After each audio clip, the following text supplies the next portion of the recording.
एक बार फिर स्वागत है आपका हमारे YouTube चैनल मैथ्स गुरुकुल पर।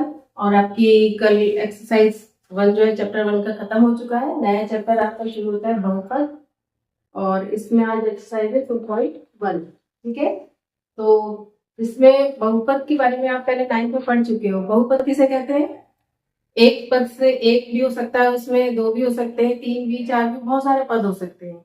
लेकिन अगर द्विघात बहुपद कहा जाए तो इसका मतलब उसकी सबसे बड़ी पावर कौन सी होनी चाहिए? 2। त्रिघातीय में सबसे बड़ी पावर कौन सी होगी? 3। चतुर्घातीय है तो सबसे बड़ी पावर 4। यानी बहुपद हो सकते हैं, उनकी घात भी अलग अलग हो सकती है। ठीक है, तो यह बहुपद तो आप पढ़ ही चुके हो। अब इसमें ग्राफ दिए गए हैं और कहा गया एक पी एक्स है, यानी पी एक्स क्या चीज है? वाई बराबर पी एक्स। जैसे कि हम ले सकते हैं कि वाई बराबर एक्स प्लस 3 या कुछ भी। ठीक है, तो ये क्या चीज है? पी एक्स, यानी पी एक्स का जो बहुपद है उसको हमने वाई बराबर ले रखा है, तो ये हो गया बहुपद एक्स के पदों में। ठीक है, तो यहाँ पर पी एक्स की ही बात कर रहे हैं और कह रहे हैं कि वाई बराबर पी एक्स का ग्राफ नीचे आकृति में दिया गया है और प्रत्येक स्थिति में पी एक्स के शून्यकों की संख्या ज्ञात करनी है। सबसे पहले शून्य क्या होता है? जब शून्य जिस वैल्यू से पूरा ये जो 0 हो जाए उसको आप कहते थे शून्य। जैसे कि यहाँ पर अगर एक्स बराबर हम -3 रख दें तब इसकी वैल्यू क्या हो जाएगी? शून्य हो जाएगी। तो x का जो शून्य हो गया वो -3 हो गया शून्य।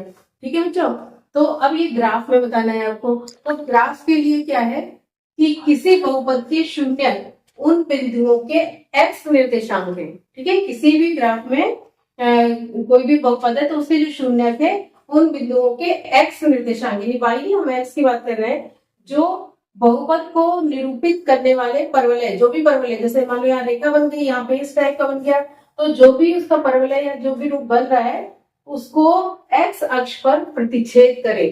ठीक है, वो उसके शून्य कहलाते हैं। समझा गया?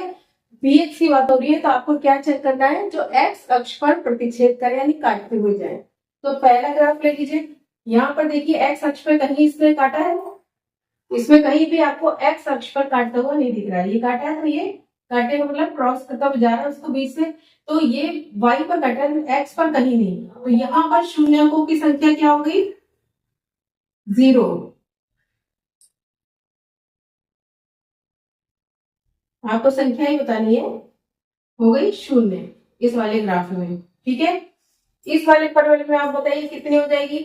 x अक्ष को, ये आपकी लाइन बनी जब आपने उसका ग्राफ खींचा px का, तो जो लाइन बनी और परवलय बना वो उसने x को कितनी जगह काटा? सिर्फ एक जगह। देखिए अब ये तो y पर काटा है, तो यहाँ पर शून्य कितने हो गए? कितने हो गए? 1। ठीक है, यहाँ पर बताइए इस वाले थर्ड वाले में कितनी जगह काटा है इसमें? px का जो ग्राफ है उसमें x अक्ष को जितनी जगह काटा हो, तो एक जगह यहाँ काटा है, फिर ये y पर काटा, इसको नहीं लेंगे, फिर एक ये और एक ये, तो आपके 3 पॉइंट हो गए, 1, 2 और 3। तो यहाँ शून्य कितने हो गए? शून्यकों की संख्या 3 हो गई। ठीक है, शून्य 3 हो गए, शून्यकों की संख्या आप लिख सकते हैं 3 हो गई। इसमें बताइए कितने होंगे? देखिए ये दो जो पॉइंट है दोनों एक्स अक्ष पर कट रहे हैं, एक और एक, ये 2। यहाँ पर कितना शून्य हो गए? शून्य हो गए 2। ठीक है, इस वाले ग्राफ में बताइए शून्य कितने हो गए? एक ये कटा एक्स अक्ष पे, 2, 3, 4, इनको नहीं लेंगे, ये वाई पर है, तो शून्य कितने हो गए? 4। तो यहाँ पर शून्य की संख्या हो गई आपकी 4।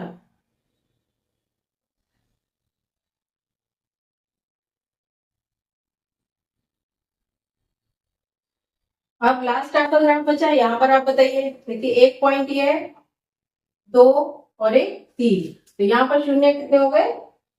3 शून्य। ठीक है, समझ में आ गया आपको? किसी भी तरह का ग्राफ दिया हो, किसी भी बहुपद का जो भी परवलय दिया हो, px की बारे में बात हो रही है, तो आपको x पर जितनी जगह कट रहा हो वो उसके शून्य कहलाते हैं। कटे मतलब प्रतिच्छेद कर रहा हो। ठीक है, जैसे हमने बताया किसी बहुपद के शून्य उन बिंदुओं के x कोऑर्डिनेट यानी x निर्देशांक को ही कहेंगे जो उनके परवलय जो है वो x अक्ष पर प्रतिच्छेद करते हो। ठीक है, तो आपको समझ आ गया? आप किसी भी तरह का ग्राफ दिया हो तो आप उसके शून्य बता सकते हैं। ठीक है बच्चों, तो अब ये एक्सरसाइज में क्या आपका क्वेश्चन है वो आपको कंप्लीट हो गया और आपका आ भी सकता है बोर्ड में, तो इसको ध्यान से करिएगा। और अगली वीडियो जो है 2.2 लेके चलेंगे। तो उसके लिए देखने के लिए आप हमारे चैनल को सब्सक्राइब करिए और लाइक करिए।